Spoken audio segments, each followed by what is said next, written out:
Bonjour Gérard, tu as une grande expérience de la banque en France et tu consacres tes dernières années professionnelles à l'assistance et une mutuelle de microcrédit, la mutuelle de microcrédit de Manambar en démarrage ici dans le sud de Madagascar où nous nous trouvons.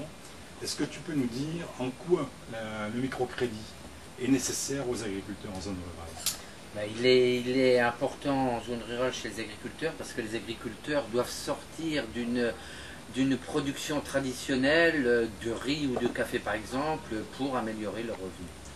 Et il y a des conditions particulières qui rendent pour les agriculteurs ce microcrédit difficile. Est-ce que tu peux Oui, c'est pas facile, les effets climatiques, la sécheresse, les cyclones, le cours des productions qui font du yo-yo. Et puis on a un problème aussi d'infrastructure, les routes très endommagées ne facilitent pas les échanges.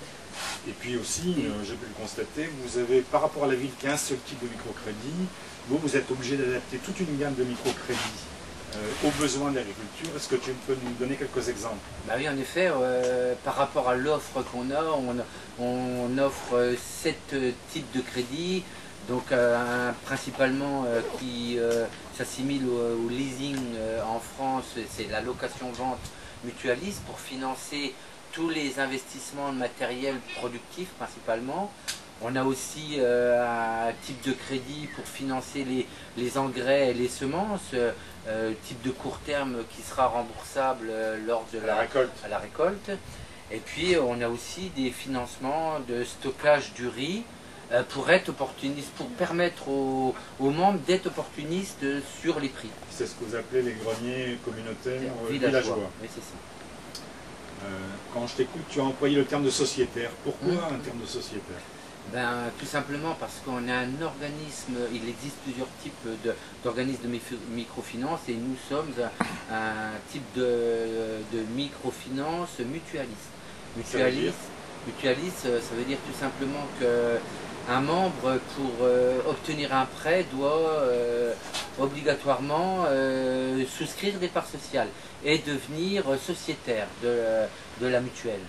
Donc à ce titre, il devient propriétaire de l'organisme mutualiste. Donc ils deviennent propriétaires, ils sont en assemblée générale, ils élisent leurs représentants. Voilà. Et qui après, sous forme de comité de contrôle, comité de gestion, participe à la vie tout au long de l'année dans la microfinance. Donc ton objectif à toi, c'est qu'à terme, ils deviennent autonomes techniquement et financièrement, et que tu puisses prendre ta retraite. C'est ça. Moi, le plus gros de mes objectifs, c'est effectivement d'accompagner les collègues malgaches pour qu'ils s'assument, qu'ils deviennent autonomes, tant sur l'aspect effectivement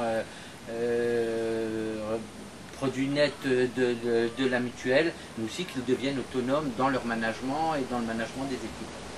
Écoute, ta présence nous rassure beaucoup parce que pour nous, le microcrédit, c'est pas seulement accorder de l'argent aux gens, c'est les accompagner pour leur permettre de réussir. Et donc, si nous apportons un financement, partiellement un financement à cette mutuelle, toi tu apportes tes compétences qui vont de ça et qui permettent la réussite de la mutuelle. Donc merci beaucoup Gérard. Merci Jean-Paul. Vous n'imaginez peut-être pas l'impact de votre visite. Pour nous, le fait que les membres donateurs s'intéressent à la destination des fonds et au fonctionnement de notre organisme est pour nous un réel soutien par rapport au choix qu'on a fait de venir ici.